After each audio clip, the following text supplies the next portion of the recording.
Good evening, everyone, and welcome to a spooky Halloween edition of IKYA Live, world news from the spiritual perspective, and your premier news program for practical spiritual advice in your everyday life. My name is Andy. I work as operations manager here at the IKYA Center in Oslo, Norway.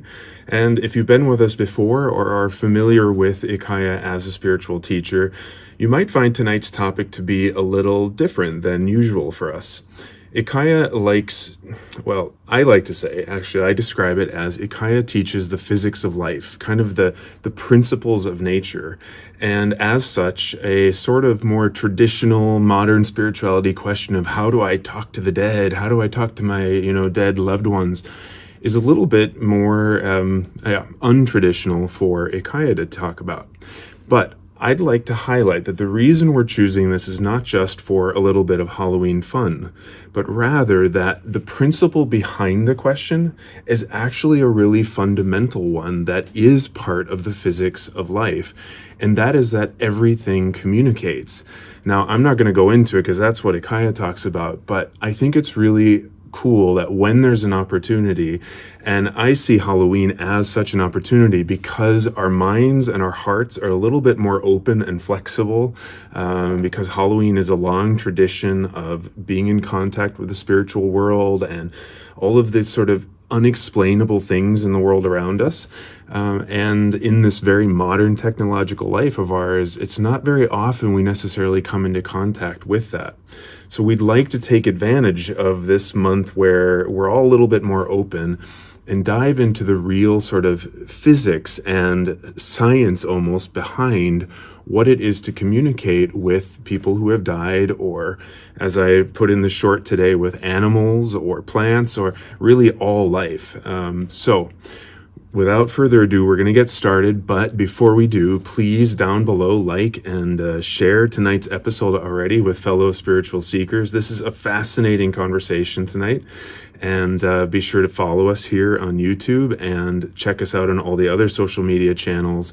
And perhaps most important tonight, IKYA Live is really a conversation, and it is your opportunity for direct interaction with an Enlightened Master IKYA. So please do write in your questions in the chat below. We've also got a live studio audience here in Oslo, so they'll be asking questions. But your questions and comments really bring tonight's conversation to life. So do that, engage with us, and let's get started and ask IKYA, how do we talk to the dead? All human cultures throughout evolution have related to people who have passed. Right? That has been an active part of their culture, an active part of their religious and spiritual practices. And even today, that's the case in most parts of the world. So why is that? Why have humans not just accepted, well, when you die, you're gone? Because you're not.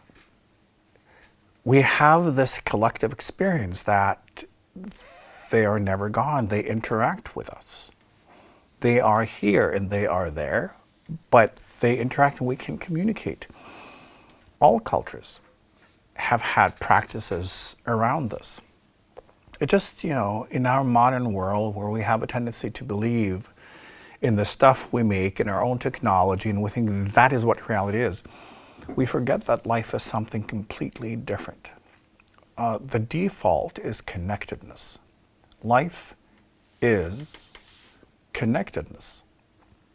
And it's only when you are in a state of connectedness, no matter how you achieve it, that you are kind of switched on. So, that's what we will also be talking about today.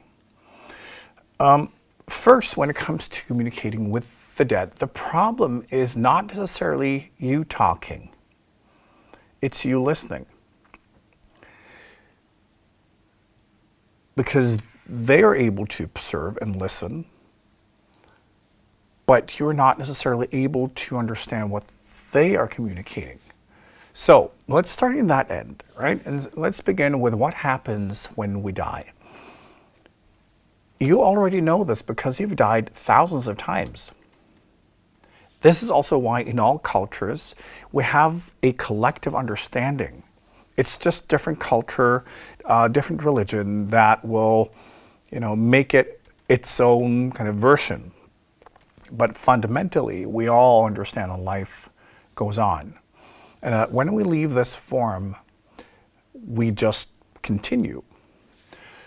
And when we leave, when we leave a lifetime, it's very much like that. It's like waking up from a dream, or even waking up from playing a video game, right? When people are very engaged in playing a video game, they're in that game and that's their reality. And now with all sorts of, goggles and all of that, you can be in it. And then you go out of it and then you kind of wake up and you become yourself again.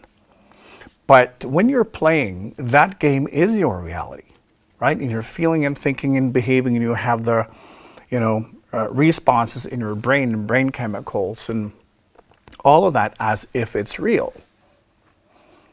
But when you disconnect from the game, you're back in this reality. It's very much like this. So you're still you, but only more. So, and how things work is that we belong to huge spiritual clusters, I would call it. It's basically like school classes. And think of, since connectedness is what life is, you belong to huge kind of groups and waves of individuals and consciousness, depending on your own level of evolution and spiritual unfoldment. And just think of it, when you go to a school, right? You have your own class. You may have your own little kind of group within that class, but that class also belongs to a kind of greater, kind of like, for instance, like first class level, whatever it is. And then you have the whole school, and it's different groups that you belong to at the same time. It's all based on your consciousness and what you're studying spiritually, which is your karma. Karma is not only your assistance. It's not punishment. It's simply what you have not learned yet and how you respond and react to life placing you different situations of training and teaching. So, when we're in that cluster, and that is basically how we operate as souls. And then sometimes we go into incarnation. Sometimes we go into different forms, different spaces, different forms of dimension based on what we want to study, and based on where we are in what we're studying. And just like in a class or in a group work, you do your thing, other beings do their thing, and we learn from each other like a group project. So when you are at a certain level spiritually, you will gravitate towards others who are on that same level and dealing with the same type of karma. And this is just how, we group together as clusters, because then we can exchange, we can learn from each other, we can learn through each other. We learn both from expressing and incarnating ourselves. We also learn by observing others and what they are going through. And we also learn from facilitating. And this is a big part of what we do when we're outside of a lifetime and we're dealing with individuals who are in incarnation, for instance, on this planet. It's going into a role where we facilitate. And that's quite fun because you can watch that individual's lifetime, but it's your job to also facilitate and try to make that lifetime better. So everything is a group effort. You never do anything by yourself or on your own. Even your own thoughts and feelings, behaviors, right? All of that is also influenced by other people. And remember that you are consciousness first. You're a spiritual being first. And that can take many forms, many shapes. A thought is an incarnation. When you have a specific opinion and you are invested in that opinion, that's an incarnation. Right? You identify with it and you experience through that point of view. It could be a certain emotional story That can also be an incarnation. Objects can be incarnations when you identify with it, like a car, for instance. Right? When that tells a story about who you are, that becomes a vehicle for your expression. And you experimenting with like who you are and your identity in all of that. A home can also be an incarnation. So think of like whenever you as consciousness invest yourself in some way or another in a form, meaning that you're able to experience yourself in life through that form, that is an incarnation. Okay? So think of it, you have many different ways to incarnate and to express, and many different ways to also observe others. Just like within a family, you know, you have to find that balance between, for instance, when you raise your kids, what do you want them to do on their own? What do you want to shield them from? You can't protect them from everything because then they don't learn. But also you want to make sure that they don't kill themselves, right? Because most children left to their own devices, they would not survive the first day because our civilization is dangerous in ways that we do not have genetic programmings to deal with, right? A toddler in traffic would not last very long, right? So then we try to kind of child-proof our life in such a way that the child may experience the freedom of self-expression and self-discovery and life discovery, having no idea that you've been running around trying to pad everything and prove everything, so that the child may think, I'm doing this on my own. This is very much what's happening in the communication between those who are outside of incarnation and those who are in an incarnation. And this is also why the point is not for them to communicate directly with you for most of the time. There are exceptions, but how this works is very much like child-proofing. That's how they facilitate. They can sometimes look at what you are doing and say, well, you know, maybe it would be interesting to see if we just like do that, you know, move this around a little bit or pad that, stop this from happening, or in fact make that thing happen to see if that can boost, you know, your learning. Because once we're in a lifetime, we believe in it. You believe in your form and your person as you. It's just like in a video game, when you have an avatar and you are playing, you are that being, right? You invest emotionally and in any possible way in that avatar and that skill set. And you express in your journey with and through that avatar. It's very much the same way. And, you know, think of also if someone's playing, if you want to make them better at it, it's not just for you to tell them what to do. You'll be disturbing them in the middle of, like, I don't know, killing someone or something, whatever, you know, gives you points. But you have to let them be. So you will support in other ways, because the point of being in an incarnation is being able to meet our own karma, meaning that we have a spiritual curriculum.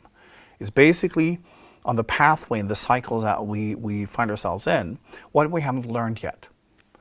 And part of growing is meeting our karma, having all our reactions, and then things will be released and we have to deal with them, and then we injure ourselves and we heal and we learn and we grow. And that is in a way, a kind of machine of existence that works. Once you're in it, it works. There's no need for anyone to tell you anything because you are self-learning as a being. Everybody is self-learning. But sometimes, even when we're self-learning, we can make choices that are extremely stupid, right? And often when I talk with people who don't understand that we're all being facilitated, I ask them to think about the fact that for the most part, things work out. Just think about it. Because for the most part, you're stupid. We're all stupid. We do stupid stuff all the time. We make stupid choices. We're not aware. We do a lot of weird things all the time. And yet, for the most part, things work out. Your life is child-proofed. There are beings belonging to your cluster who are always there. They're watching you like they're watching the video game. Well, what if we do this? What if we do that? Because the point is for you to have a successful education. It's not for you to experience game over as soon as possible. And sometimes when they see that could actually happen, very often they will intervene. They will change things.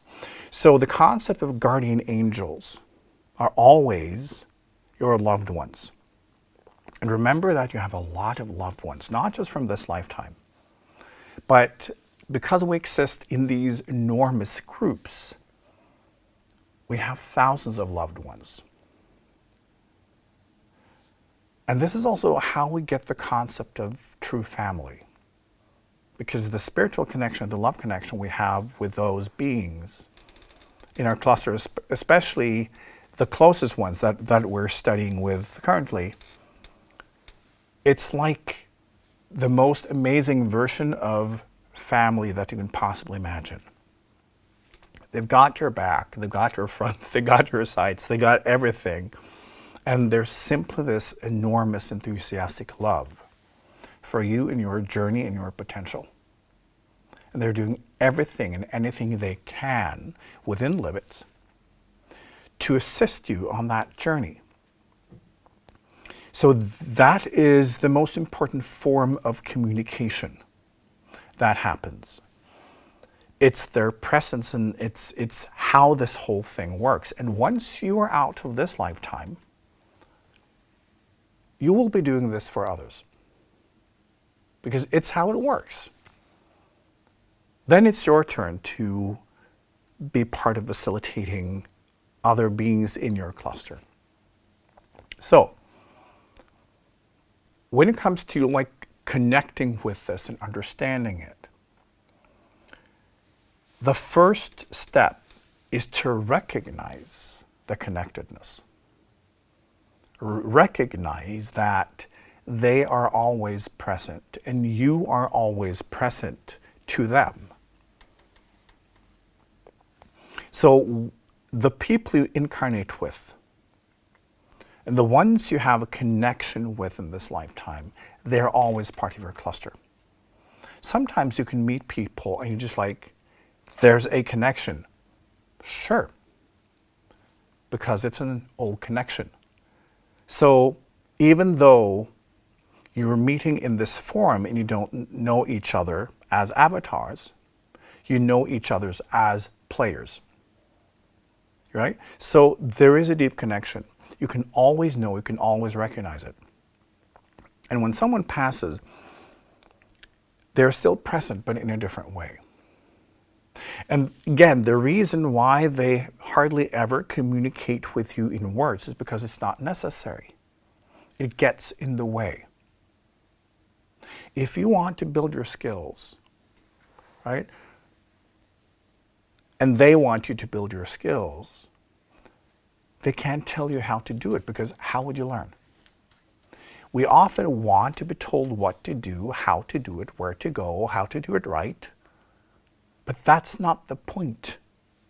The point is for us to unfold, to evolve. And that includes making mistakes, understanding what we did that didn't work, and then try again. The point is not to do it right. It's to get different results, doing whatever that comes to mind, expressing ourselves in a different way and see how that works out and then adjust ourselves based on that and then learn more about ourselves, learn more about life. And when someone gives very clear instructions, the end result, if it happens too much, just think in your own life. If you had someone telling you the best way to do everything, you would become passive. You would just do whatever. You would stop thinking. You would stop being creative. You would stop developing because you would just listen for the instruction. And then you would do that and it would work. That's the worst thing you can possibly do to anyone. So sometimes that can happen if it's needed to stop you from doing something, or because there is something that will happen that may be of an extreme importance for your both well-being and unfoldment. But for the most part, it's not necessary at all. So when you want to connect more with how this works and experience them more clearly, it starts with the recognition that this is how it works. And the easy way to do it is like when you have someone who has passed, and it's someone that is close to you, try to just work on that connection. Try to just understand that they're not gone. They still exist. And they exist in a way that is broader than their physical form. They're not the same. When we incarnate, we always limit our studies. It's like we're studying a subject, right? Just like in school. We're not studying everything at the same time, right? We specialize.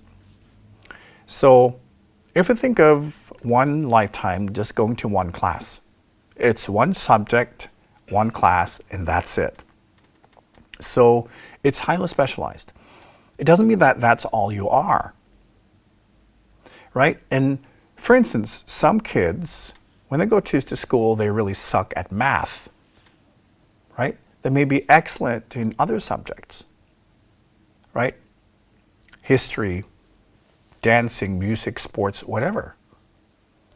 Sometimes also, within a lifetime, we are studying something we really suck at. And that is how we see them as people. Because they're confronted with karma where they're not quite there yet. So they relate to their karma and their lifetime just like a kid who sucks at math and really hates it, but it's part of the curriculum. But when they're, for instance, out on the field, they may excel in sports. They may be like a totally different kid, right? So understand that we have so many different aspects to us spiritually. And you should never try to understand someone just based on who they were in this lifetime. There's so much more. And often, even loved ones, it can be like family members, for instance. If we talk about your parents, grandparents, once they leave this lifetime, they kind of wake up and become more themselves, which means that part of them is still there. But they also have access to the rest, right? So that's what I mean, becoming more of a broader version of who we are. And their ability to be present and think and feel and understand and be intelligent is in a very different level. So when you connect, do it through your heart. The easy way to start is in meditation. You can close your eyes. You can try that now if you want to, because this is actually fairly simple.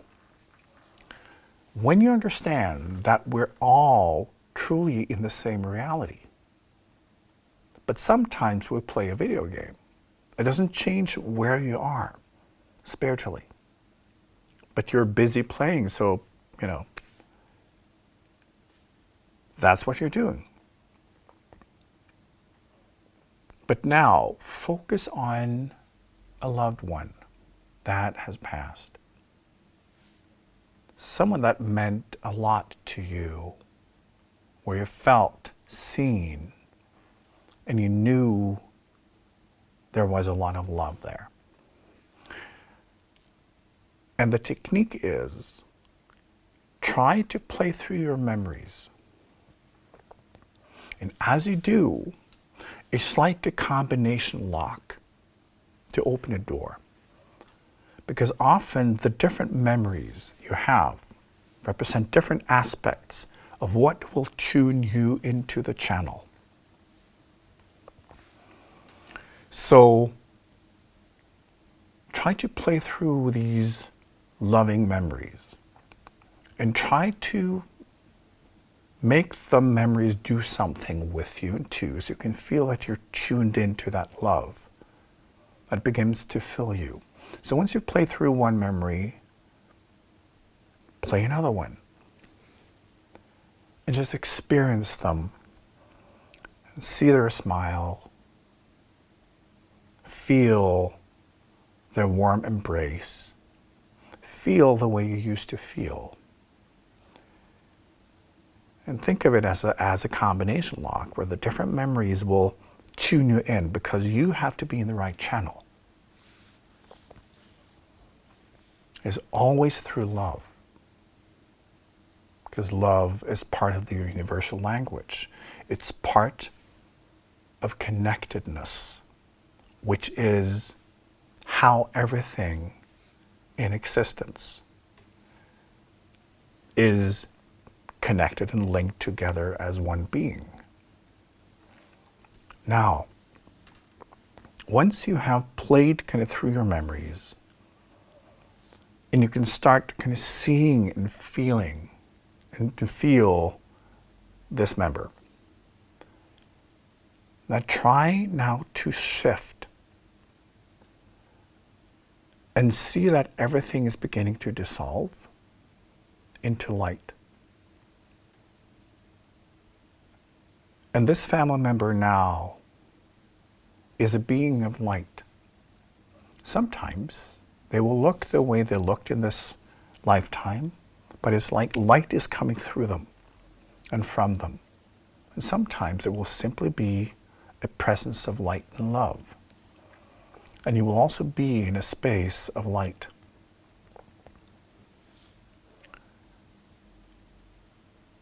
And just focus on that love and see that light and love emanating from this being, this person, and also that being directed at you. And just receive. Try to breathe that light and that love and feel that individual's presence, the care,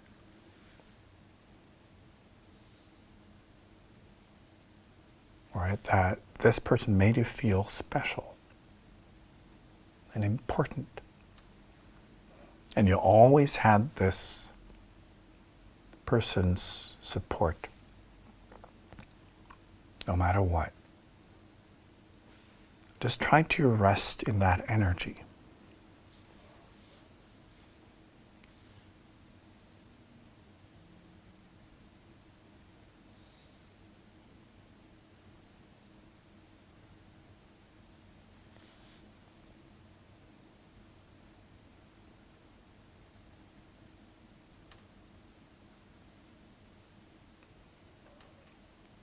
And now, open yourself to a message or conversation. It might be just the energy. Yet again, there might be words. Just whatever comes to you. But is always lighthearted. Is always positive. Is always supportive.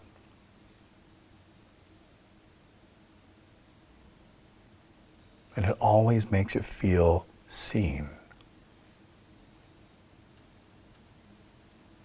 Just open your intuition and just see what comes.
When you do this technique, you can sit for longer, but now come back to your body and open your eyes.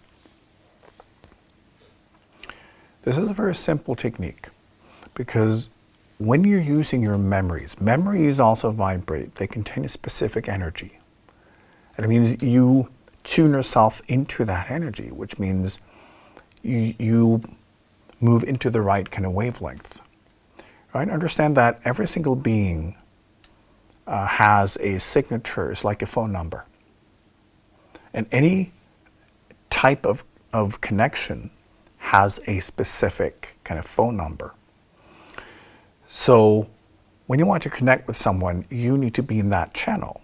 And this is how you do it. It's very simple. What is important to understand also when it comes to communication in general is that it's never thought or emotion or words. Understand all of that belongs to this human life form. There is a level which is the information superhighway of the universes. And it's also very simple. Have you noticed that when you sit by yourself and you reflect and you're thinking deep thoughts and having deep feelings, there are no words. They're just waves of different sensations and impulses. Right? It's wordless. It's the same thing in meditation, right? Once you go in, it's just these waves, these flows of, impulses, signals, information.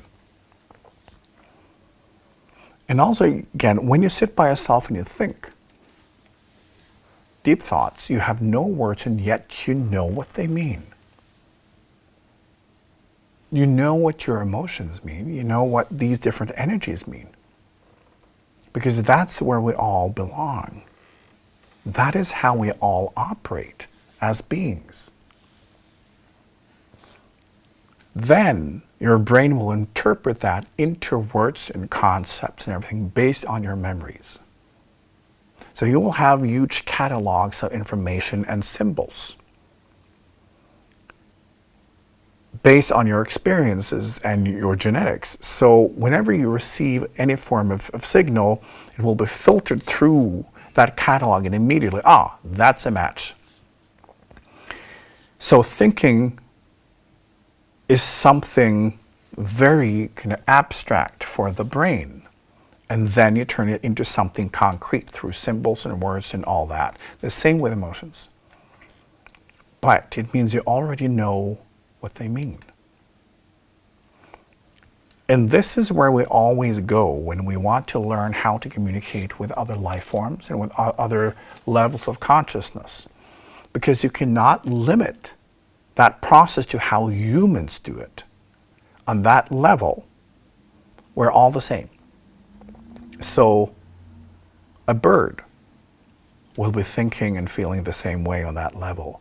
Any animal, any plants, all life operates on that level because it's consciousness and expression.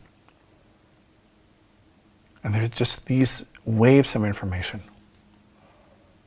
And remember that, first of all, your consciousness and information. Everything comes later. And it's through information that we're all connected. And it's just flowing all over the universe. And we pick up on a lot of it. As I say, like, what makes you think, what makes you feel, is mostly collective processes. Only parts of what you think and feel and do and what you are, only parts of it come from you. Most of it are how you are being influenced by everything around you. Not just in this dimension, but in many dimensions. You exist in many different ways at the same time. As spirit, as consciousness, you are free, and you exist in many different ways. You interact with many different levels of consciousness at the same time. So it's important to understand that, it's not your spirit that is in a body. It's the body that is in your spirit. Right? You are a spiritual being, and you use all these expressions. So the communication you have with all life is seamless, and you cannot differentiate between what is coming from the world around you and the worlds around you and what is coming from you, because you are part of the fabric of life. And you're always exchanging. You're always kind of breathing information and breathing out information. So you're not limited to words. You're not limited to this life form.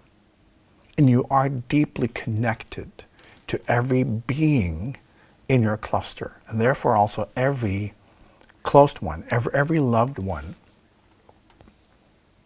that has passed. They are still there. So they always listen, they always observe, they always want to assist.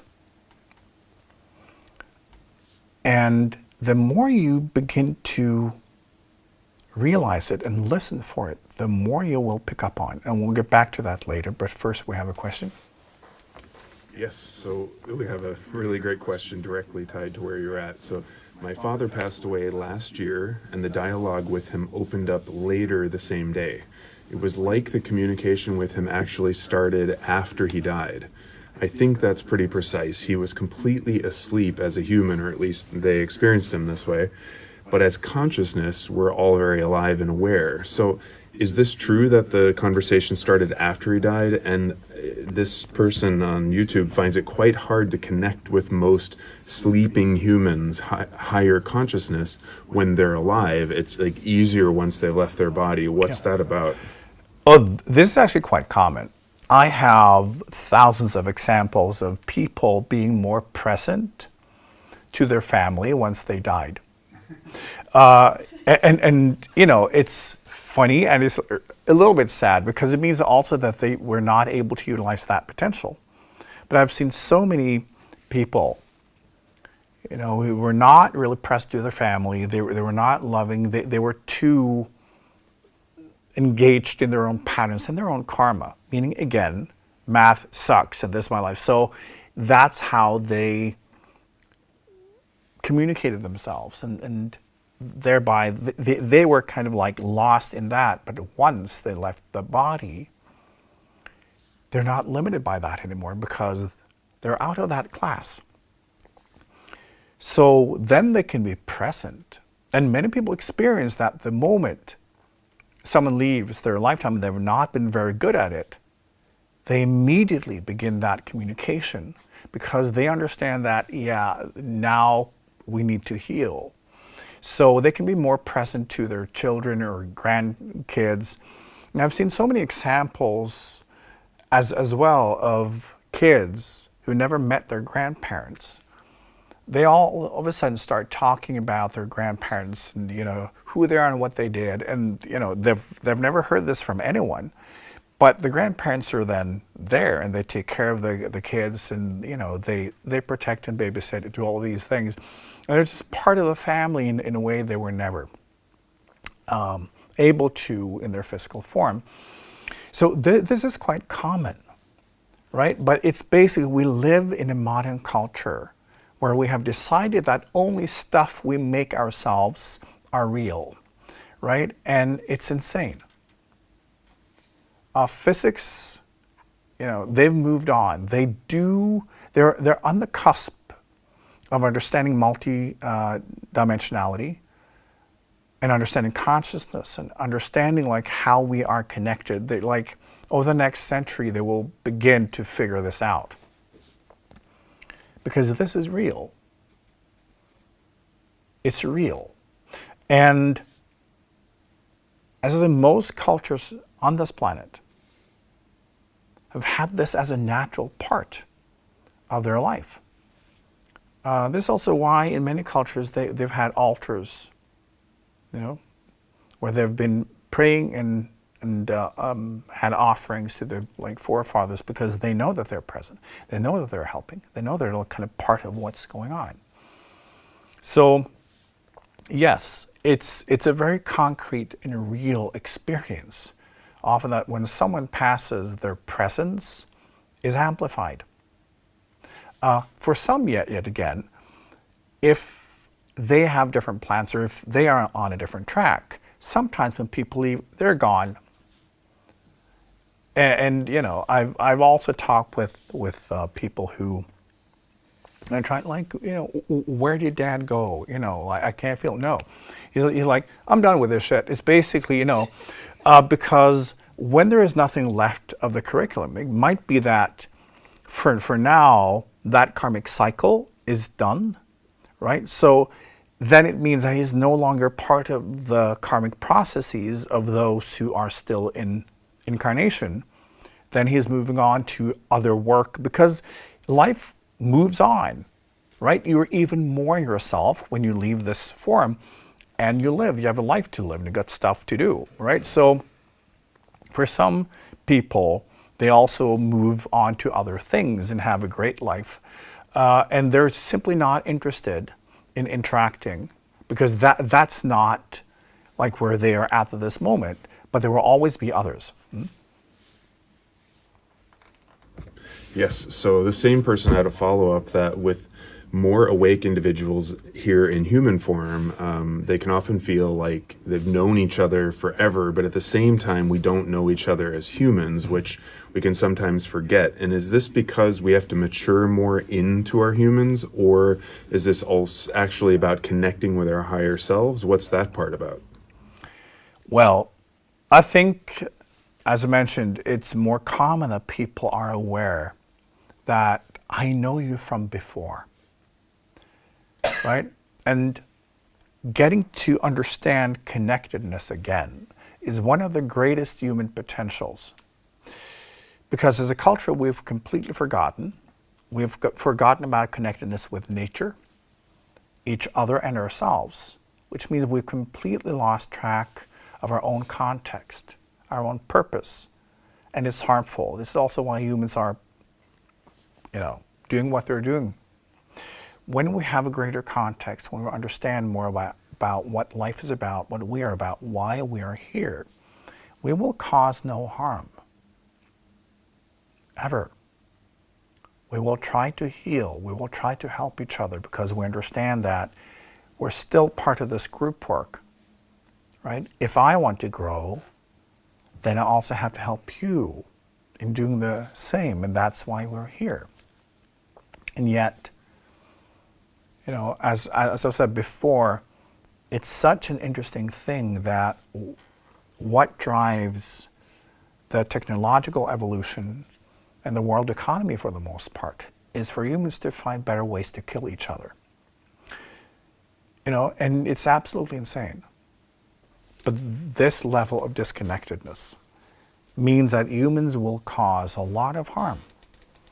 But now, because we're getting to kind of the end of that cycle and that type of consciousness, more beings incarnating as humans are becoming aware of connectedness as a concept, and they can feel it through others. I know you from before. And that will introduce a level of communication and connection through the heart, and knowing that there's something else going on. That is fundamentally important to raise the consciousness on this planet. Because also most people, when they incarnate as humans, they just go into this collective human consciousness. And they don't then feel connected to nature, they don't feel connected to anything because it's not where the current humans are at. But once you can feel connected to someone you know from before, right? We're in this kind of weird place, but I know you. And then we can begin not necessarily to remember as humans because new brain, but you can still remember as a being. You can remember in your energy, in your flow, and you can experience that love.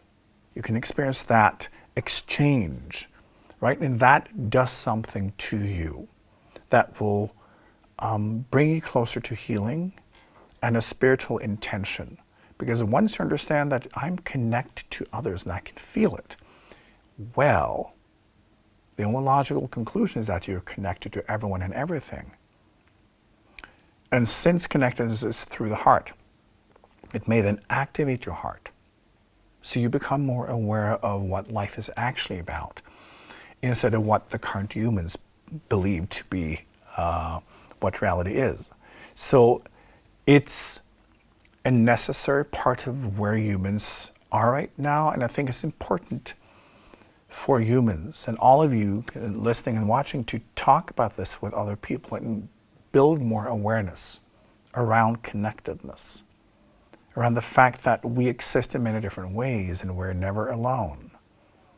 But it also means that we have a responsibility. We have a responsibility to this planet. We have a responsibility to each other, right? And we need to grow into beings of healing instead of beings of destruction. Yes, we have a question in the audience here. Yeah, I was just thinking about what are some practical tips on how we can work with this from a perspective of enhancing our own spiritual growth. And when I look back at my own family history and some of those people who came before me, I can see kind of what they struggled with. I can see parts of that in myself as well. Mm-hmm. But how do I interpret that without kind of getting into the drama part of it? Because I'm not even sure that's relevant. Right. That's an excellent question. Back to everything being a group effort. Right? Understand that when we share the same spiritual curriculum, not necessarily all of it, but parts of it. It means that we incarnate also into a sequence where a certain issue is being unfolded, and you incarnate into that part that mirrors where you are at. So one person may be incarnated into that part, and then someone else, and then someone else, and then there's you. And you can look at the whole line. You can see that there is a journey here that seems to be learning. And it's healing, and it's growing. And when you look at that cycle, you can see there is an unfoldment going on here. This is also part of what spiritual group work is. We work together, and this is also why something that has happened to people in your family is happening to you, but in a different way, and you are part of working out that karma.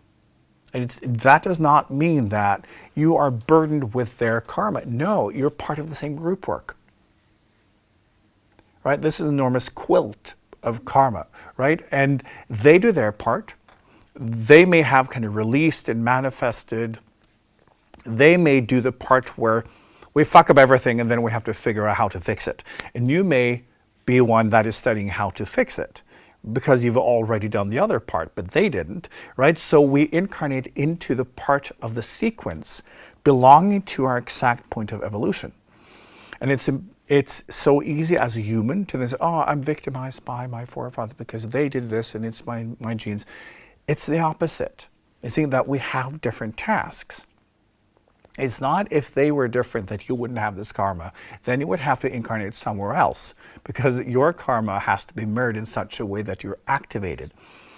And the best way to work on our karma is when it's genetic, right? Because it's in our bodies. And there's no getting away from it. And it's wonderful. So, and that happens also through the sequencing that it gets deeper. So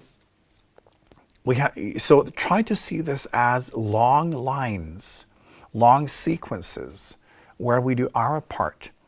And someone do this, someone do that, then you do this part, and then someone else will incarnate into the next spot and also deal with that part. But remember that we're not just dealing with one type of karma. In a lifetime, we're studying so many different angles, so many different types of karma in our own journey. So it's not like we share everything. We have everything in common with our ancestors. There's just like this thing here and this thing there and that thing there. So we belong to many different kind of sequences at the same time. So we'll jump back and forth and we have our own mix. But it's always valuable also to look at the past and family members and what they've gone through and see how does that mirror me now.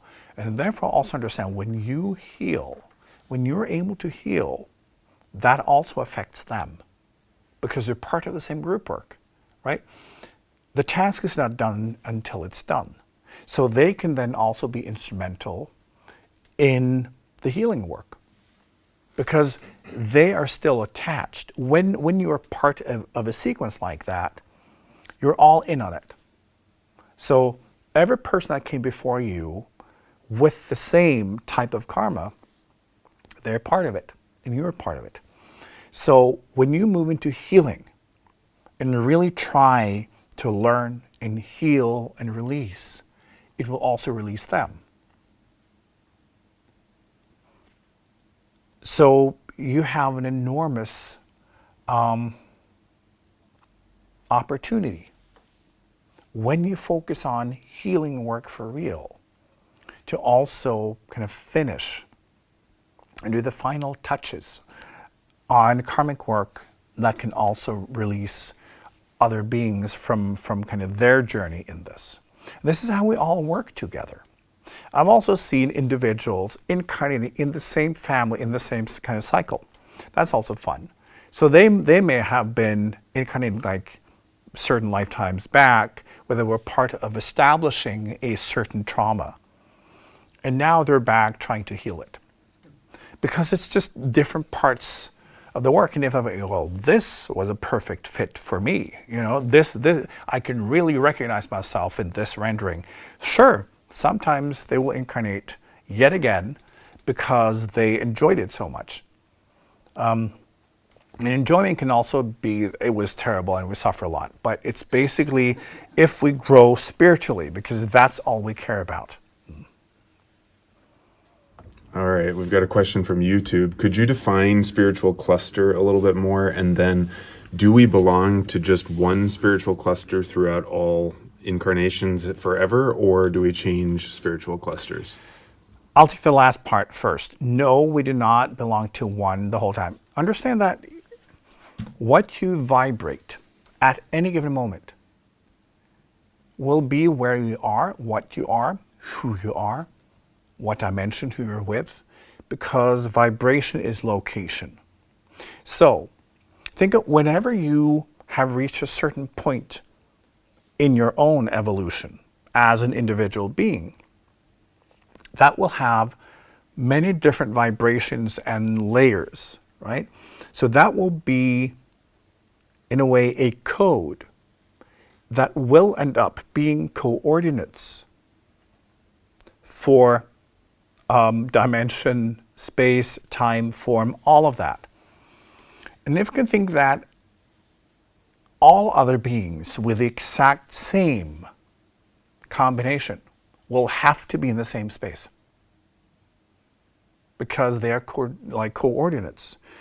There will always be small variables, but the closer they are, the closer they will be. They will exist. They have to exist in the same dimension, the same reality, the same form, the same planet, the same, like all of that, because they're all kind of codes. So when you vibrate, you know, millions of different things, that will end up being here, your body, this timeline, you know, and the other beings close to you, yeah, they're studying very much the same things. And that's how it works. And so it is with clusters. Like, this is what clusters are. And think if you remove all dimensions, all different realities, all of that, to see that there, as soul, think of yourself as a molecule, just like, ooh, you know, floating around. And based on where you are in your consciousness, and you will immediately be in the same space as everyone else, sharing that exact level of consciousness, that type of karma, that level of evolution, and so forth. And that will be a cluster. And when we're studying a certain principle, that can be studied in so many different ways, right? Because you will be studying a spiritual principle based on your experiences, like your evolution, your journey, what you have learned, what you haven't learned, so will everyone else. So there will be different variations. And this is why it's so productive then to be together, right? Because then you also learn by being mirrored in others, and you will interact with others with the same resistance. And it's only those you will have conflicts with. because you mirror each other. Right? So you will gravitate towards each other. But it's more than gravitation. It's basically the mathematical rendering. When something vibrates the same, they will have to exist in the same space. So it's that. So this is how clusters come into being. So you will then be in a cluster, or like you will be like in a swarm. Just think of it of mosquitoes, coming together. And then you will interact with all of these beings in different ways based on their exact point of evolution, their insight. And sometimes when you are on the brink of understanding something, and there are a being over there in that swarm, you will immediately, because they got something that can then release a deeper understanding in you, because we all help each other. And then when you're done with that study, you will move on to something else. So you will always be, if you think there are millions of different markers. So where you are, if you think of all of them being coordinates, when there are enough changes in your coordinates, you will have to be somewhere else. And then there will be beings there with the exact same makeup. So it's not like a club, it's not like a fixed thing, but when you exchange, and you exchange over time, that's your cluster. And it happens all the time. And yes, you belong to many different clusters, because you're not just studying one thing. But you will find that many of the beings that you are in one cluster with, they also belong to the other clusters you're in, because you will have a lot of the same kind of common karmic issues. And then yet again, there may be beings that are part of one cluster that you're in, they're not in any other, because they have a completely different makeup. So it's a completely natural and kind of free, kind of flowing journey that you have, but you will gravitate towards those who are in the exact same kind of point of evolution somehow. And then you move on.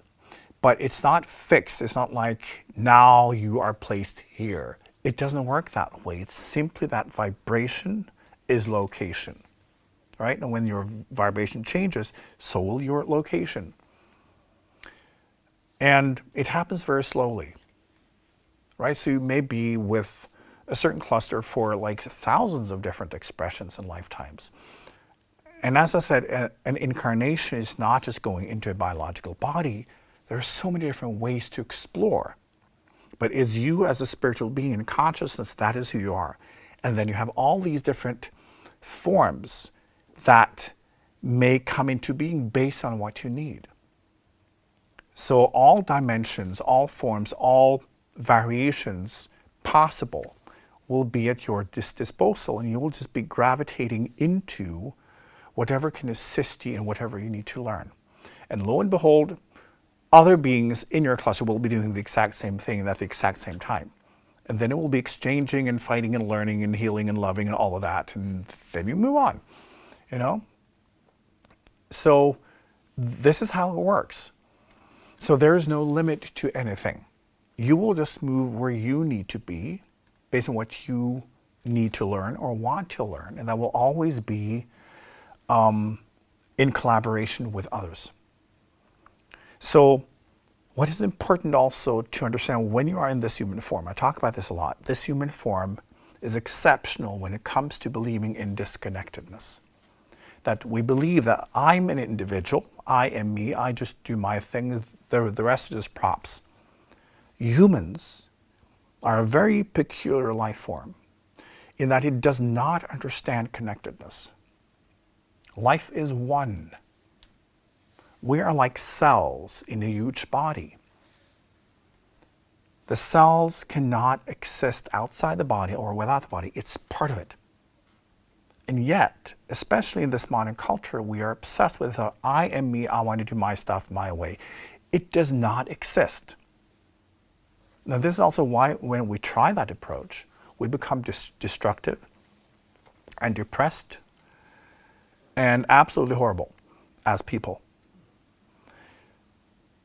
Even as a human, we operate better when we are in structures, social structures. It can be family, it can be colleagues, it can be people you share like purpose or interest with. But As beings, we always operate in groups. I often talk about the idea of a symphony orchestra because it's like that, right? You play your instrument, and that is unique to you, but it only makes sense once you play with others. And this is really what existence is about. But humans have completely forgotten that part.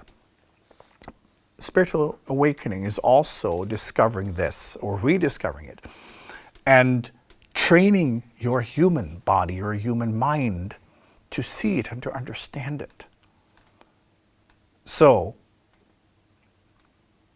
try from now on to include your cluster and begin with your loved ones that have passed, because they are still here, but in a different way. They're still rooting for you. In many ways, they're doing a better job at it now than they were when they were in a human form. You can feel them if you open yourself to it. And they communicate very clearly. Now, I will now also explain how they communicate when they communicate, because many people are interested in that part. And also how the physics of it works. Because this may be a little bit complicated, but it's also very simple. Now, if you were to communicate with someone who is in a different life form, if you were to communicate to an animal, your words can't help you. How would you communicate? Right? You have to somehow convey your intention, your energy, what you want them to do by trying to send over the information about that. And maybe that animal will pick it up and believe, oh, these are my thoughts. These are my emotions, and I have no idea that you would project that into this animal. Most animals with a less sense of I-ness, they're used to operating more collectively. So they pick up on whatever information is around them, and they have no idea because they don't think, I am having a thought. They don't think that way. So they just pick up on things, right? So this is how one communicates. And this is very much how they also will communicate with you. Now, when it comes to manifestation and manifestative communication, it's common that it works through symbols. And the reason for this, again, try to pay attention to what I'm saying, although it may be a little bit complicated. Now, you have catalogs in your brain. You have an enormous amount of information, and it's all symbols. It's not words, symbols. Everything is symbols. This is also why most languages in the world, written languages, have been based on symbols. Because that is how we store information. So, what you associate with someone is not a list of characteristics. It will be situations that are kind of iconic. When you look at that situation, that memory, all that energy is there, right?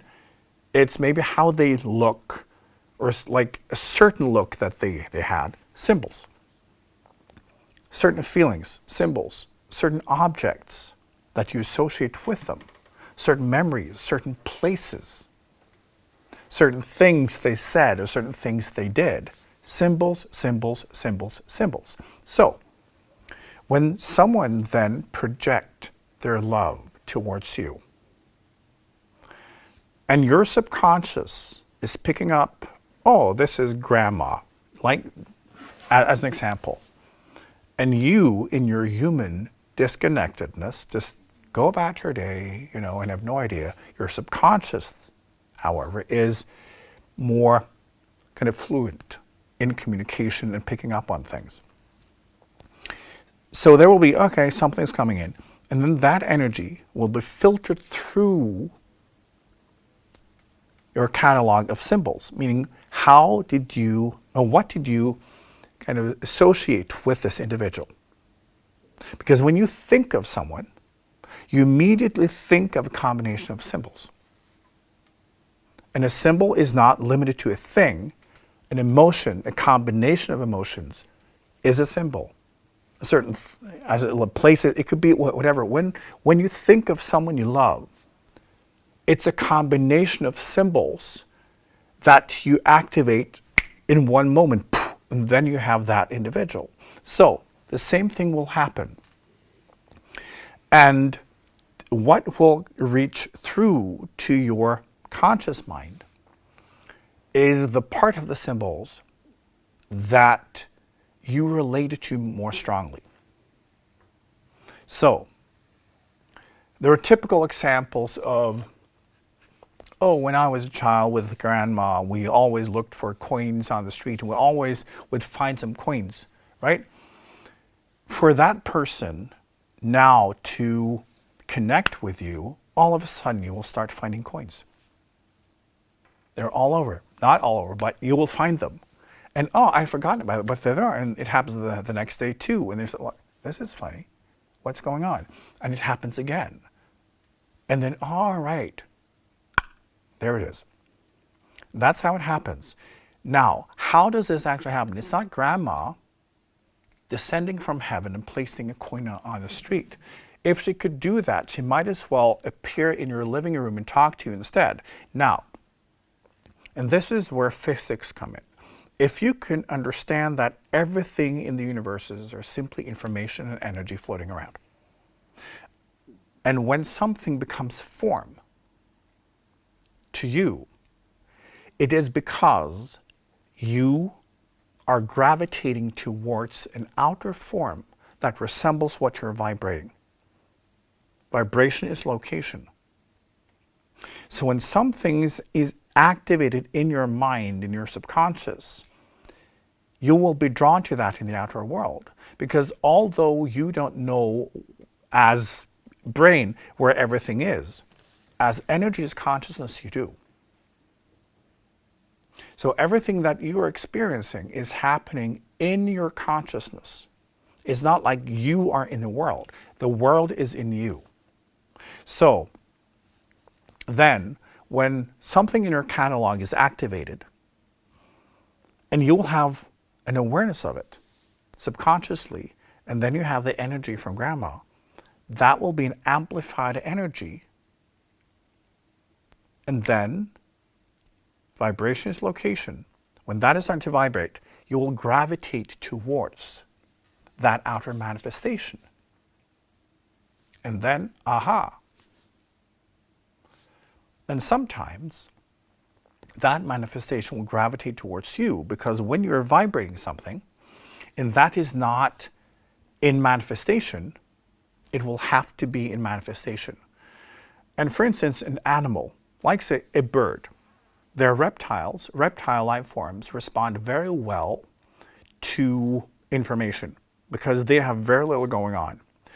So they can be instructed very easily. So basically, for instance, if grandma liked a certain bird, and that was like her thing, she loved this bird, this type of bird, and you knew it and you were looking for that bird, and you will always, oh, there's that bird. If that memory is activated, then often that bird will come. And it was, oh, grandma sent that bird. In a way she did, but it's because when there is a vibration that is not rendered or manifested, there is a vacuum in the universe.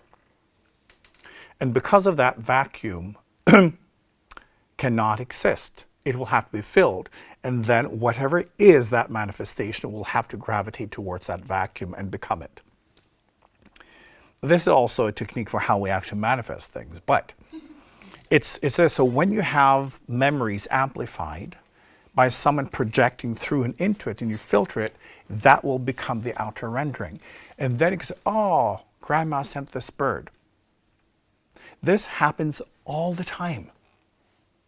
People experience it all the time, but often after funerals and stuff, because then there is a heightened awareness and people are not as closed, because they miss the person and thinking and feeling them.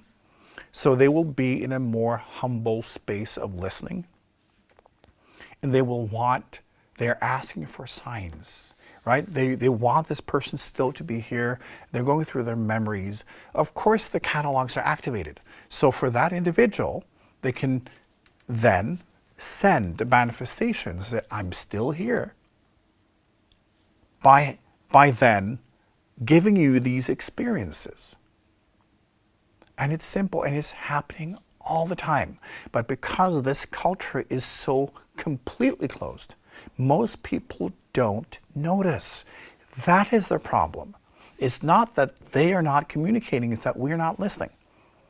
Right? So learning to notice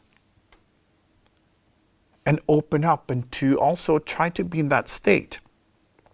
If, most of you had loved ones passing, and that energy that you're in right after they pass, you can feel that you're more open because you are connected, right? We're more humble. We're less focused on the world because we just want to be close to that individual.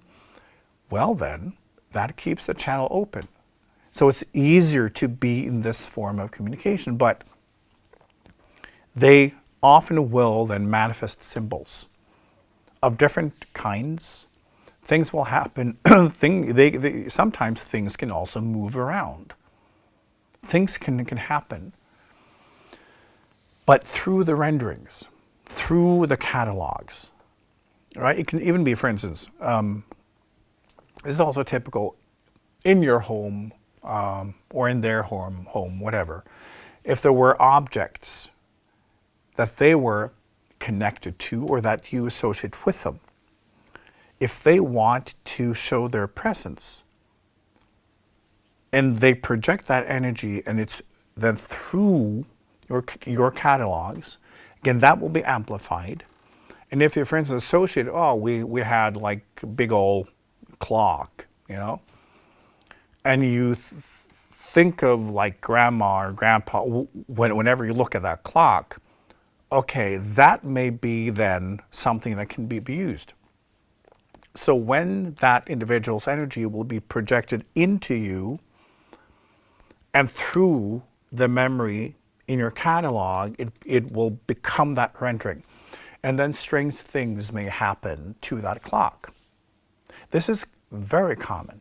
And I think most people have had these types of experiences. In the human culture, throughout evolution, this has been normal, right? It's just that the modern human believes a little bit too much in their own products, right? But this is how life operates. Yes, we have a question in the audience. Yeah, I found this really interesting, and how I could maybe access this support more actively in my everyday life. For instance, if I had a family member who was maybe really good at something and I can see that it runs through my family line, and then it hit me and some limitations are there. Since they were good at it, but maybe in just an aspect of this expression that they were good at, could I use them, because they're now in an objective and more fuller state, could I use them in my everyday life when I see that I'm going into this pattern, and help them to inspire me to move out of it and activate that support? Absolutely. This is excellent, because I was getting to this. Now, everything that they are will actually be more available to you now than when they were alive. So, an easy way to do this is simply to visualize. Establish them as imaginary friends. Because remember that when you establish a form, even though it's imagination, it creates something, a kind of space, a rendering through which they may channel. Because everything needs incarnation. So, when you use your memories, and you establish them, for instance, like, okay, let's say that you had a family member that was an excellent cook, and now you want to experiment in the kitchen. And you can just imagine that family member being there, you have a conversation and just throwing ideas around, and that suddenly will imagine that person, oh, well, add this, now we should do this. And just like get it going. Because in the beginning, it will be a mix of your own imagination, but because it's a kind of rendering in your mind, in your imagination of this being, they may then begin to communicate through it. Because yes, you're part of the same group work, and they all want you to succeed.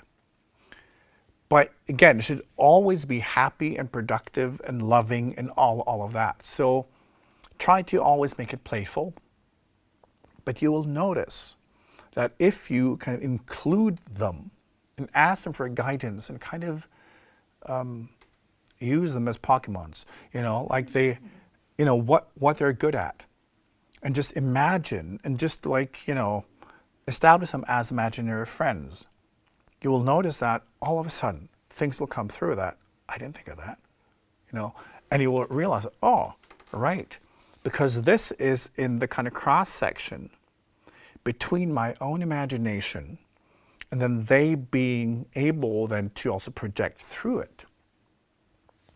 And that's fun. So it will not necessarily happen with everyone that's passed because, again, some beings, they are on to doing something else. But those who are kind of designated facilitators, they will be very close and they will also be available for things like this.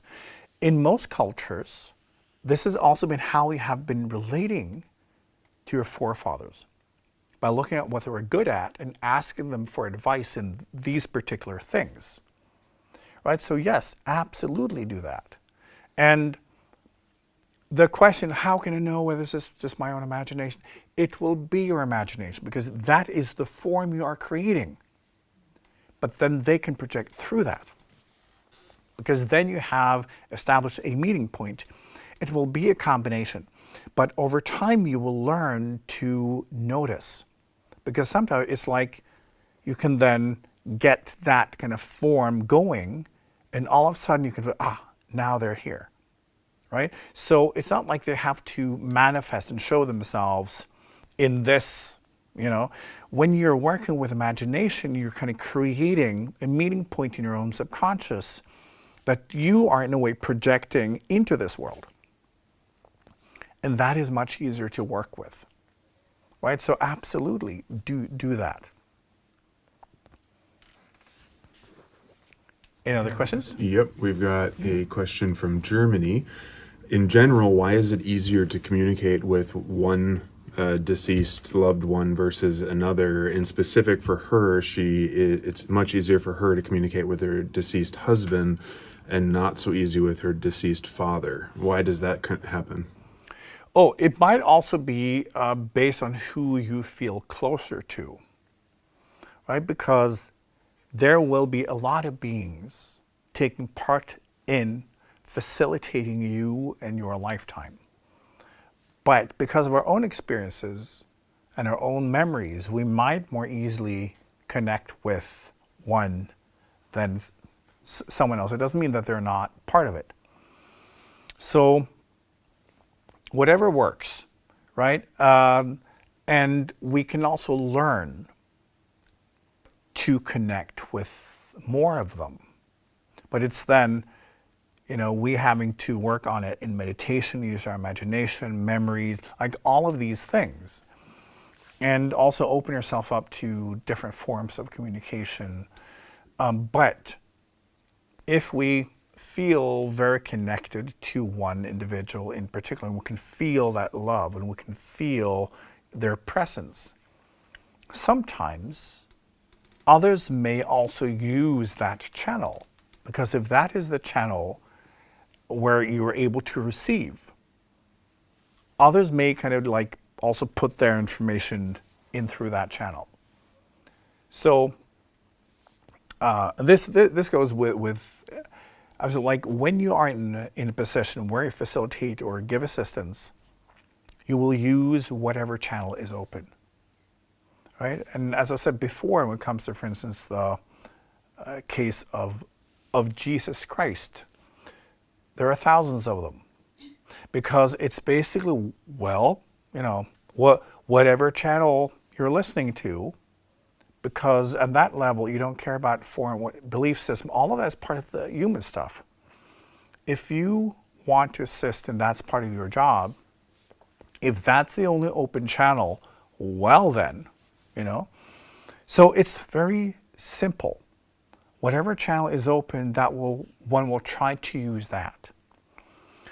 Because ultimately, on that level, you understand connectedness. You understand more of oneness, and that we're all in this together. And you really don't care about anything else, right? And you just want to also participate in what can make this individual in her lifetime being better at it, right? So even though we may feel more connected to one and find it easier to communicate with one being, they're all there. And again, it's like once we leave our lifetimes, we will normally also go into this function until we incarnate again. Yes, we've got a question in the audience. I guess I've just been thinking about the whole process of grief. Then, in many ways, it doesn't make any sense. If someone moves to a state where they actually have access to much more, we should celebrate. Mm-hmm. In many ways, and yet Absolutely. So much a part of our culture that grief is such a sad thing. Because humans live in disconnectedness. Because yes, celebration would be the natural response to someone dying. Mm-hmm. You know, that they're past their exam and now they can finally, you know, live. So, you know, yes, but also a sense of loss is natural. And I think also, thanks for bringing this up, because often in modern spirituality, when it's not supposed to grieve, you know, oh, that's the lower, no, that is also denying a part of you. I don't think it's healthy to suppress any kind of feelings or sensations, and it's natural, even though you know that someone still exist. It's in a different way, and they're not there in their everyday life form to you, and that's a loss. And I think it's important also to see that when we have loved someone, we will feel a loss, right? And I think if we're trying to block it to pretend that we're spiritual, that is not very spiritual. To me, the spiritual state is acknowledging everything and being open to anything, and also allowing the person, our feelings and our memories to kind of process. And when we allow ourselves to grieve, then we also come to a point where, okay, that is done, right? And I think grief can be wonderful. It can be really beautiful, right? Because it's also a time where we often also go through our memories, right? And if you think of it, it's also a way to kind of cleanse out that person and let them go.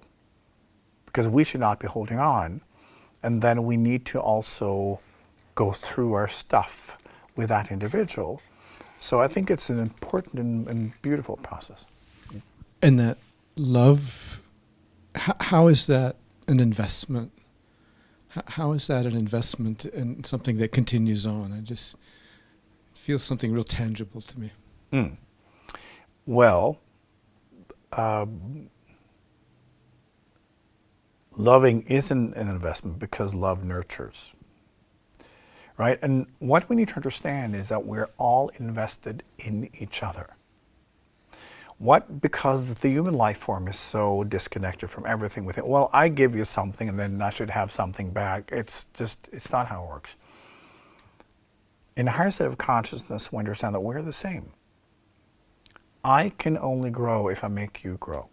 I can only heal if I take part in the healing in you. So we are invested in everyone, and especially those like in our own clusters, and their processes, because they're also our processes. So their needs are our needs, right? Their wounds are our wounds, and their potential are our potential, and we really don't see the difference between then working on ourselves or facilitating someone else, because it's the same thing. And to nature, it's the same thing, because it's different cells just being the body, right? And love, and even kind of human love, is the closest the human can come to the state of connectedness. Because when we love someone, we want to be with them. Sometimes we can feel that we want to be in them. We want to melt into them, right? And yeah, that's the natural state.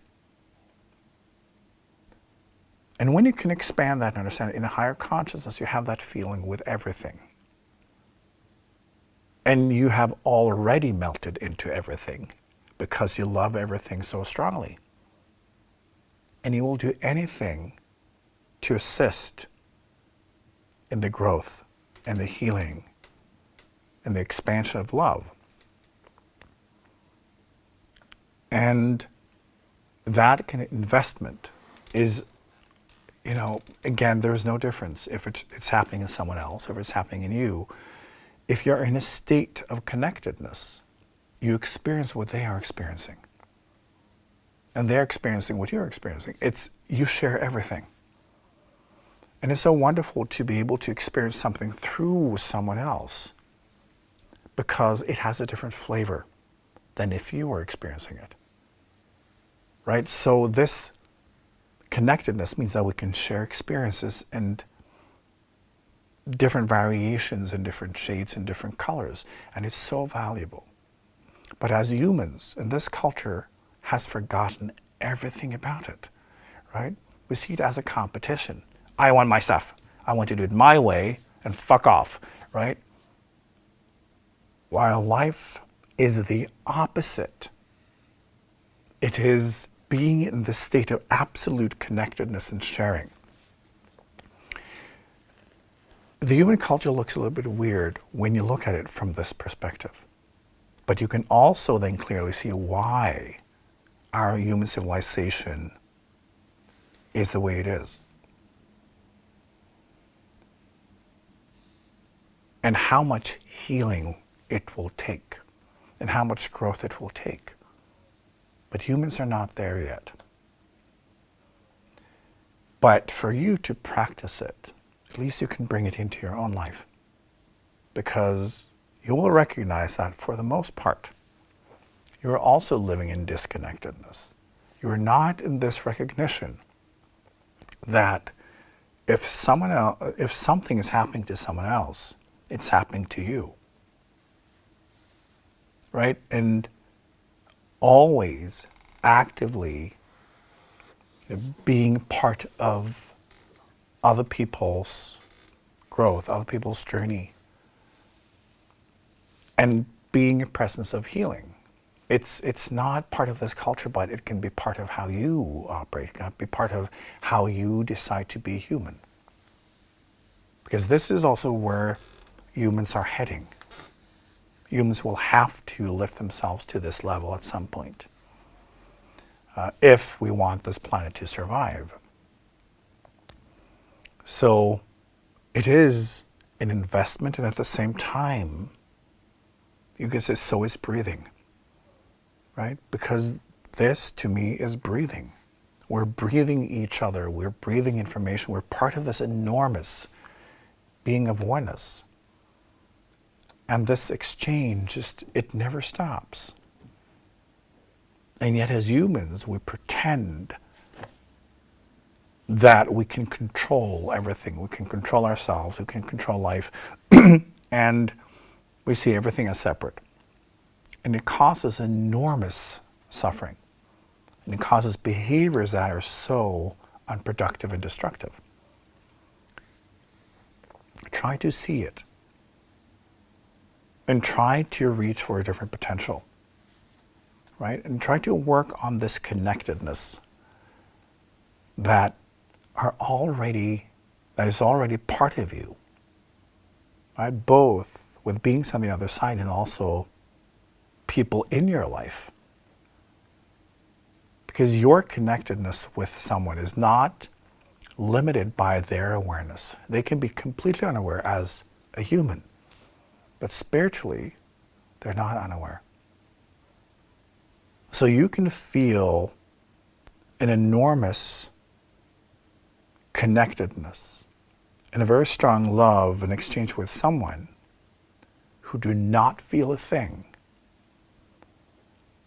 and may even dislike you because they're dealing with their own karma, right? But you may still recognize them. You may still love them. You may still be in that exchange, right? So this is also what we learn over time. Do we have any more questions? Yes, back to Germany. As Atma or soul, do we also have a unique character and personality? And so when someone leaves the physical form, do they keep their character that we got to know them with in this incarnation in their human form? It's actually the opposite. Understand that an incarnation is specialized, right? It's so, as I say, it's like taking one class in one subject. It's kind of like that, meaning that you're studying certain aspects of yourself, you're studying certain angles to those aspects. Although there are many of them, compared to who you are as a spiritual being, is still highly specialized. So you don't bring anything with you. You pull yourself out of a limitation. But yes, one can always see the traces of the personality. But it makes so much more sense. Sometimes, when people come to me and they're talking about loved ones who've passed, and when I then talk with them on the other side, it's sometimes fascinating to see that they may have been complete assholes, right? Like in this lifetime. But when I observe them, I can see the same characteristics, but now in a greater context, now it works. Right? Because, this lifetime we're kind of specialized and we're dealing with specific types of karma where they had to use these specific aspects of themselves. But then, yes, the same characteristics are there, but more refined and in a context that makes more sense. Again, it's broader, it's fuller, and they have a lot of other qualities as well. And think of that for each level of consciousness. And if you think of you going through billions of different incarnations, each of them representing a specific angle to you, it's all combined. So it's not like you have one personality, you're far greater than that. And the higher you go, the more it becomes impossible to talk about personalities because it's something completely else. You become more and more spiritual essence. And think of a personality being parts of your essence, being interpreted into form and structure, highly specialized, but it's still part of the original, but it's just a very small aspect. So yes, it's all there, but for each level of consciousness, it expresses itself more kind of fully and more competent and more loving. All right, we're back to Germany again. Recently, I just received pictures of some animals and had to connect and communicate with them and find out if they're still in incarnation or left their body. The animals that had already left their incarnation even explained the purpose of their last incarnation, but there was one horse in particular that only sent me very confusing energy, and I wondered if this was how it felt when it was leaving its incarnation. There was a great sense of freedom and lightness, but the horse is still alive. What can be the explanation of this weird communication? The other animals I figured out correctly, but the connection to this one horse was very confusing. Right. Well, It is because this horse is confused. It's very simple. And not kind of sure what's going on. So now, this horse has a mental illness. So this is also what you're noticing, where the horse is not necessarily able to have a clear life map. Most horses are very good at understanding kind of their own being and other beings, and like what goes where. They have very clear maps. This one does not.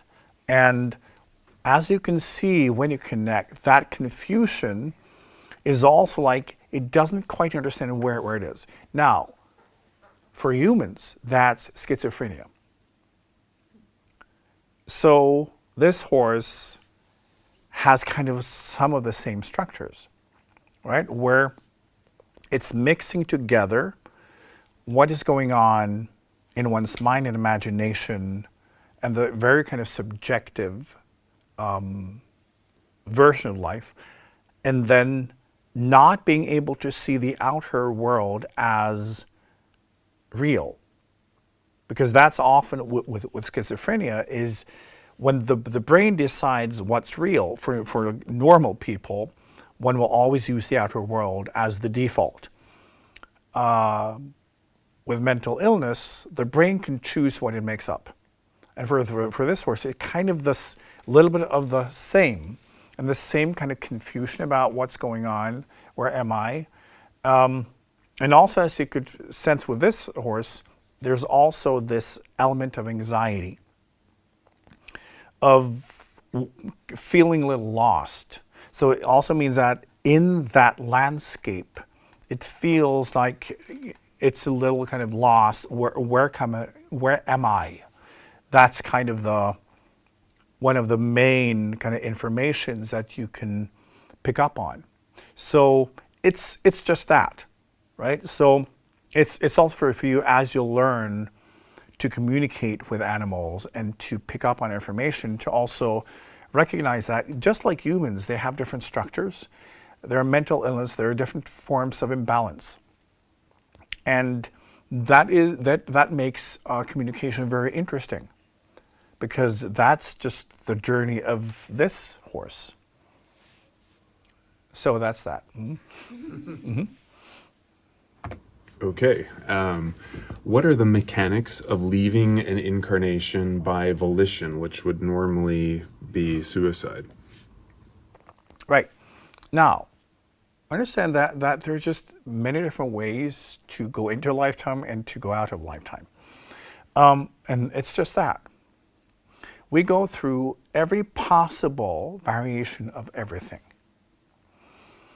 And sometimes we have experiences that are so unbearable that, we commit suicide.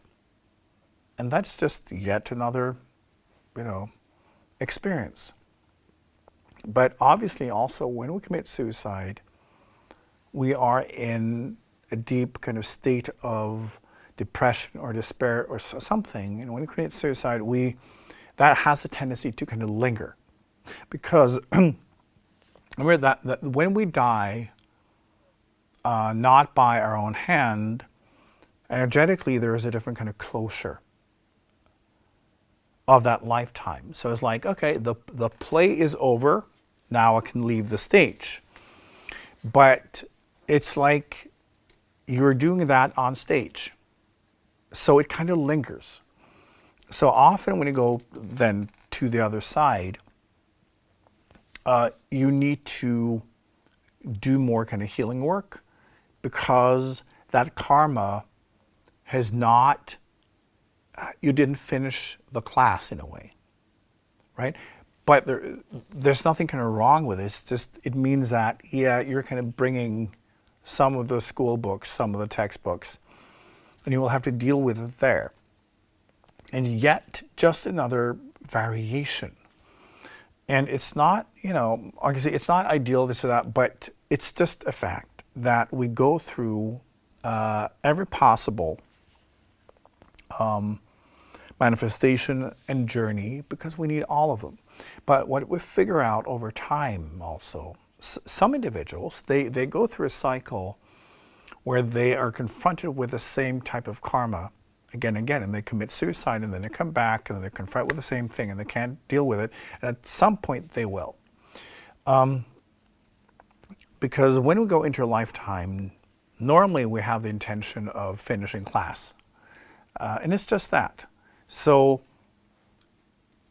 when we commit suicide, it's just, it means we need kind of more healing work. And often we then, when we go through, once we live a lifetime, we also have a kind of like go through with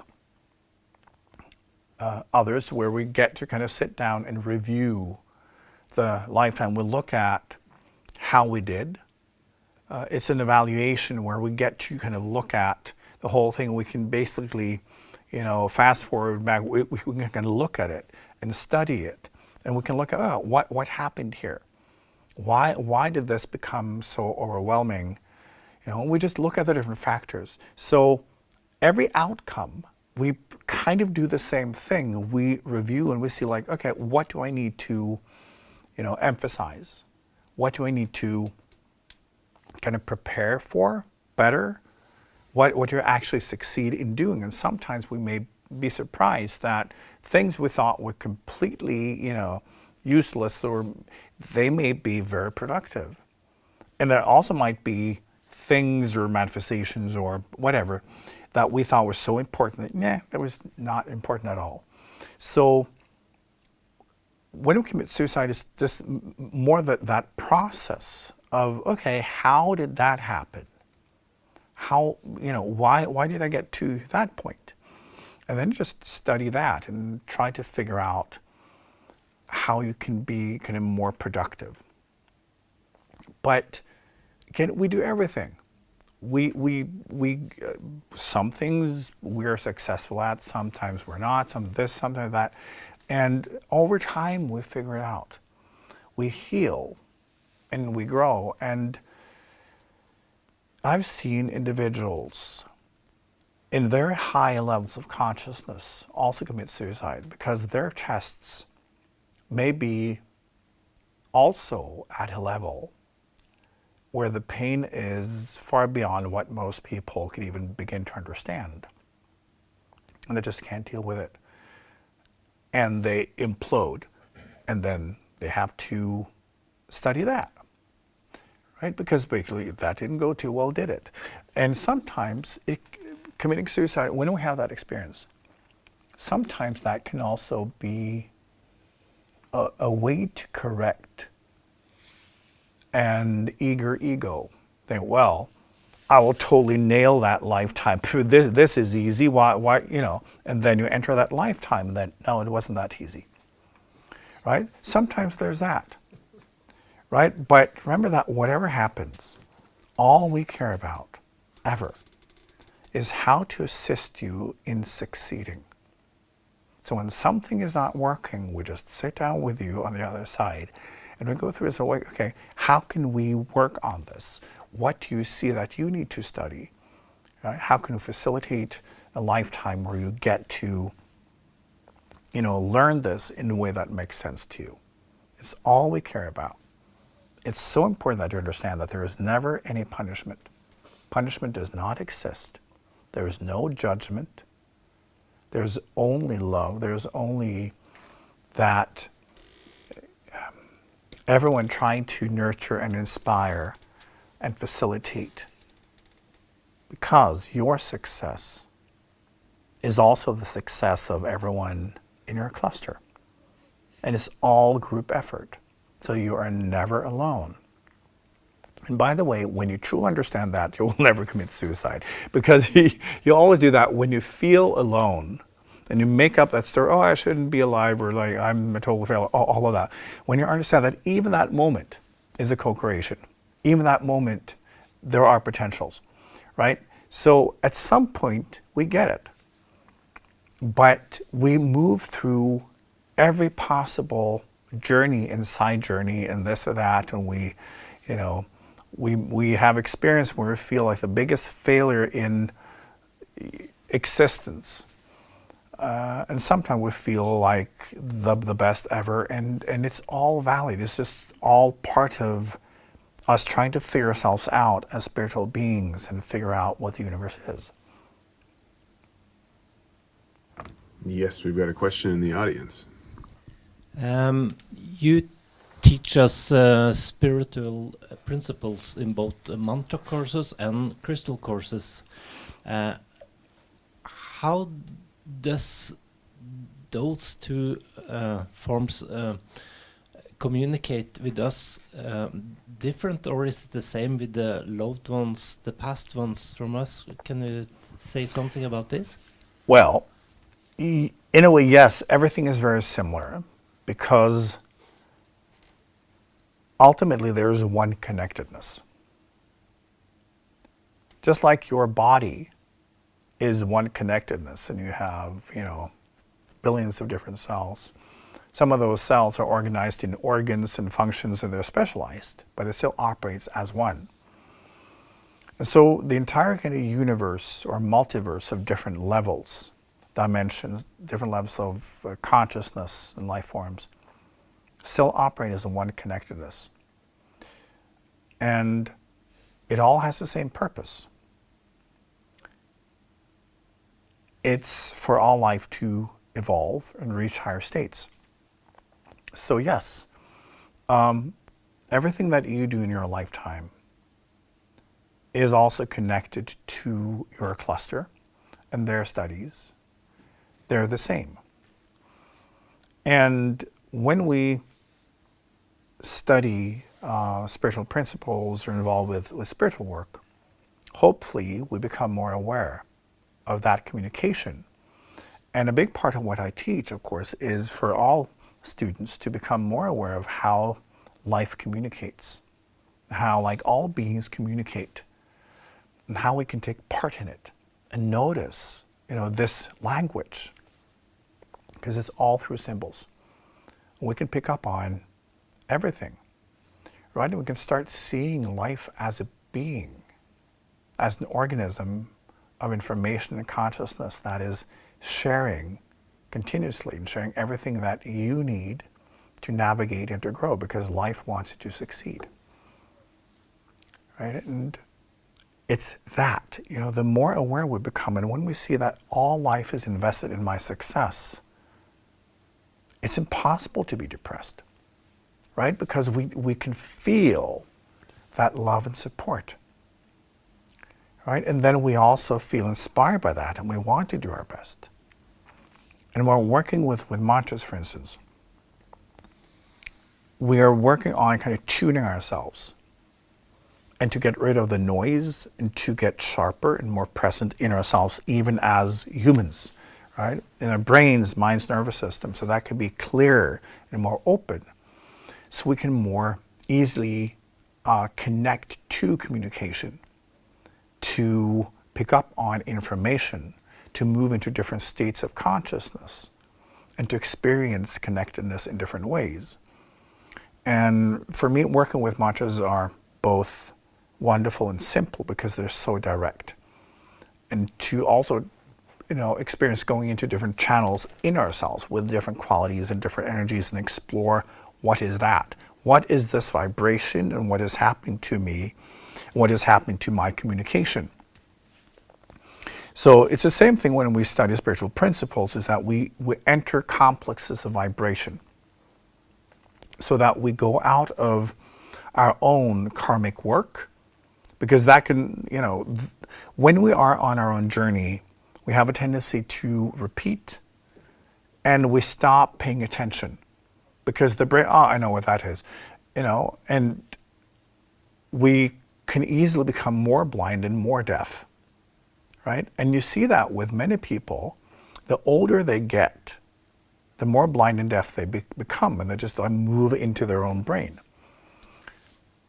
So spiritual work is also about doing the opposite, becoming more alive the older we get, becoming more present, more adventurous, more creative. But then we have to include practices that can bring us past our own self, past our own human limitations and our own stories and all of that. And this is what spiritual work will do. And it will not stop there, of course, because it's ultimately about divine, both connectedness and expansion of consciousness, but as just this human life, it will transform the human journey from being kind of locked into this thing and beginning to experience concretely that life is an organism of connectedness that is exchanging and that we can take part in it and receive it and then grow and heal and expand in ways far beyond human limitations. So, but the thing is, even when we incarnate as humans, everything I've talked about today, we all know this. We've all incarnated thousands and millions of times in different ways, and maybe billions of times. So we all know the drill. We all know what's real. It's just that this life form does not.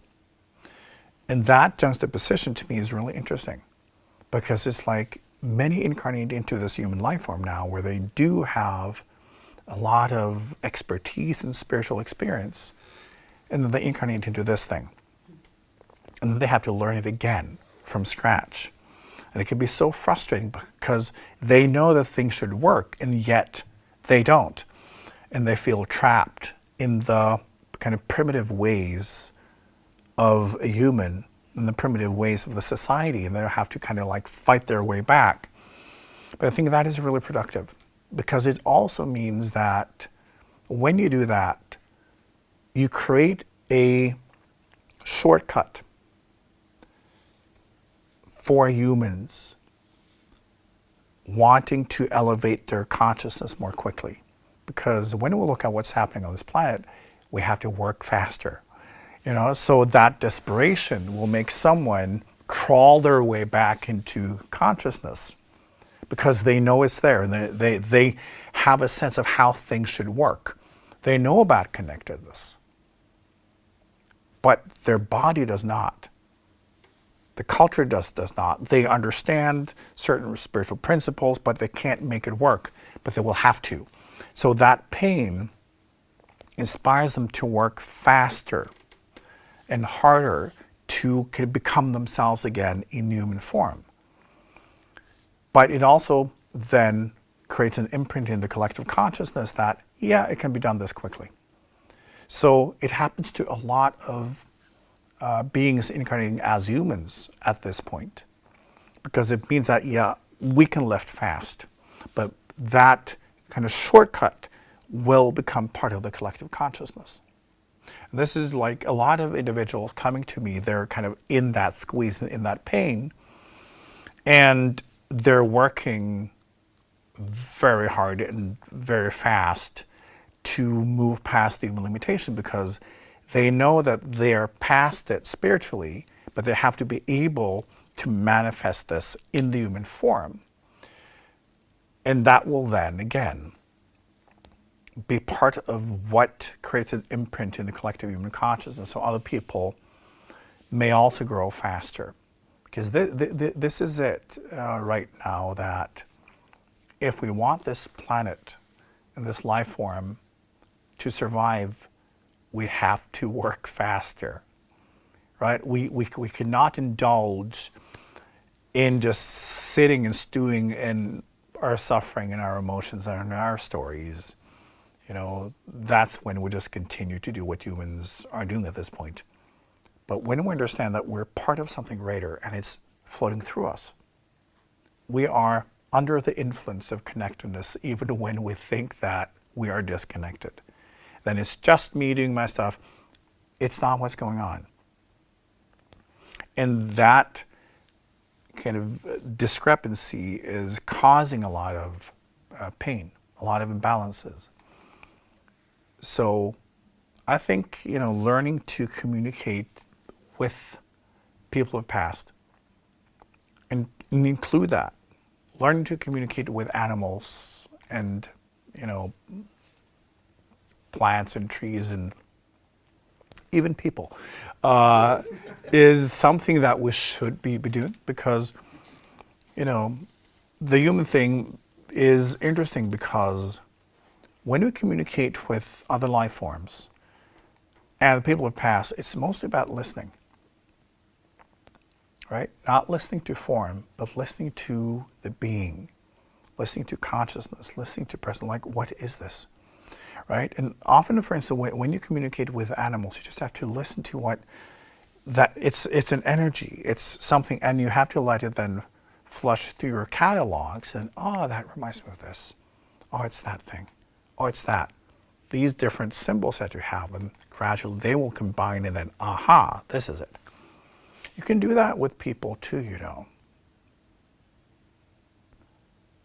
Often, as humans, with other humans, we're too busy trying to explain ourselves, to express ourselves, to force other people to confirm us, or we are competing, or we're in conflict, all of these things. Listen, you know, learn to listen past all of that. And then you will discover connectedness. You will discover that behind this surface of human, and whatever karma someone is working on, and their personality structures and all of that, there is consciousness, there is love, there is a spiritual being deeply engaged in studying their own karma. And you can love, and you can be present, you can really get to understand. So you don't care too much about what they do, what they say, because then you will just be listening for their kind of healing, their potential, just like you will with an animal or someone on the other side. It will just be that experience of togetherness that you're after, but you can also do that with people. Yes, we have a bunch more questions, but I think we'll take a final one. That this one seems good for kind of where do we go from here. From Germany again, we get, what is the best way to support people who have lost a loved one but do not have the understanding around death that we've been discussing tonight? And I think really that goes for also animals who've passed, or even animals who are struggling, but people don't necessarily believe in communication with animals, or plants, you know, that whole thing. How do we then represent and sort of be the teaching that you've given tonight out in the world? I think it's really important to be compassionate about where people are. Because when you try to convince, you're actually being judgmental. Then you're saying, well, it's wrong to be this, you are wrong, and I will convince you because I'm in the right. That can be disguised as love. If you want to support someone, you have to acknowledge where they are, and that this is how far as they've come, and this is their journey. Never try to convince. Only support. For humans, I've said this a lot, the most important thing you can do for anyone is to make them feel seen. If, you know, when someone feels seen, is that they are seen in the way they experience themselves, in the exact place they understand that they are in. You know, it's that. Back to listening, to be there. People often today experience that other people, they always want something. Even they want to take something, or they also want to give something. Not necessarily what you need or want, but it's a power game. I want to give you this because it will make me feel better, and it proves that I'm right. Just being there. Like, and this is also what we do with animals and with life. When we want to learn how to communicate, it's simply sharing presence. Right? That's the fascinating thing when we want to communicate with nature and other life form. We've got nothing to offer. except sharing our being, sharing our presence. Because this is again where connectedness is. It's in the space where there are no words, no concepts, no human intention. It's just like sharing the being. So I think no matter, where we are, and if we want to support someone, this is where we start. Because we have to start with the full acceptance and acknowledgement of their journey and their exact point of evolution. And not trying to fix, not trying to impose, not trying to convince, but trying to nurture. And sometimes that may be also supporting their belief system. Don't go in and say, well, the way I see it, this is what's happening. No. If they say that, this person is with Jesus, then say that. Support whatever will make them feel that their world is okay. And everybody has a way of thinking about life and, a sense of how reality works. Support that. Right? Again, what people believe, what they think, should be no limiting factor to you. And if it is a limiting factor to them, they will figure it out on their own. Always support and nurture where someone's at. Because that's respectful and that's loving.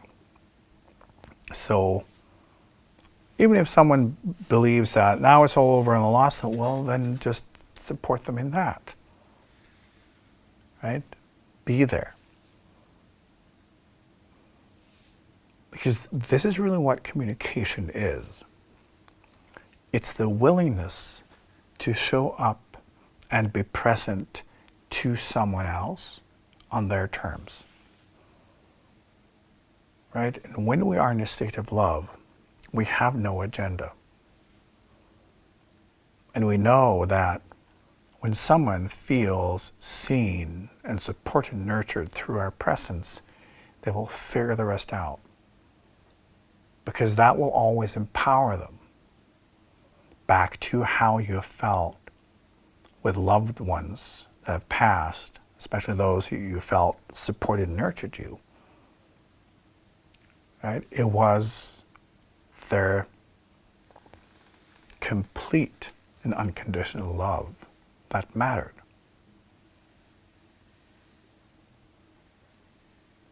Those are the ones we feel connected to the most.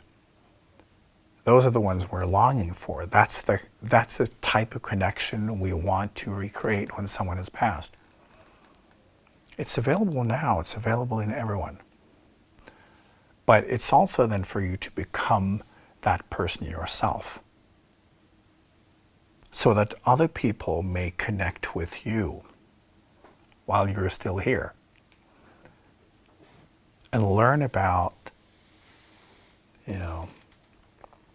what true love is, what that unconditional acceptance is. Because if we want to lift the world today and lift each other, we have to go past the words. We have to go past all the attitudes and the belief system, all of that. We just have to show that love exists. We have to show that true presence exists. And that just being here for each other is what life is truly about. And the more we go into true presence and true love, we find that it doesn't matter what dimension we're in, what life form we're in, and where we are, because this is what life is. This is what true connectedness is. This is how we share that love and that flow.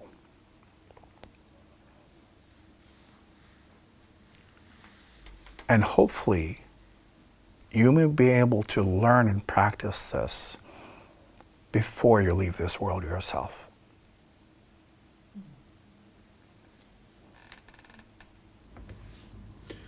Thank you so much, IKYA.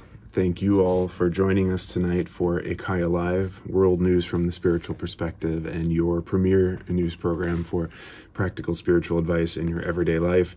We hope you've gotten so much out of tonight's episode. There's so many great techniques here to speak with your past loved ones, with animals, with life around you. So go out there and practice, check it out, share it with others. And also be sure to write into us with your ideas for upcoming IKYA Live episodes. A reminder that we are meeting for IKYA Live on the third Monday of each month. So the next one is the 19th of November. Let me double check. 18th of November. 18th of November at 19 o'clock or 7 p.m. Oslo time. And we'd love for you to come with your ideas so that we address the topics that are most important to you. And last but not least, studying directly with Enlightened Master IKYA is still available. IKYA Mantra Collection 6, the year-long course in studying unique, like never before heard mantras on this planet, has begun, but we don't actually receive the first mantra until next Tuesday. So go to our website, ikya.org, check it out, and join in the absolutely most advanced spiritual study on the planet. So until the 18th of November, then, for our next IKYA Live, we wish you a very happy autumn and a happy Halloween, and we look forward to seeing you again soon. Until then, be well.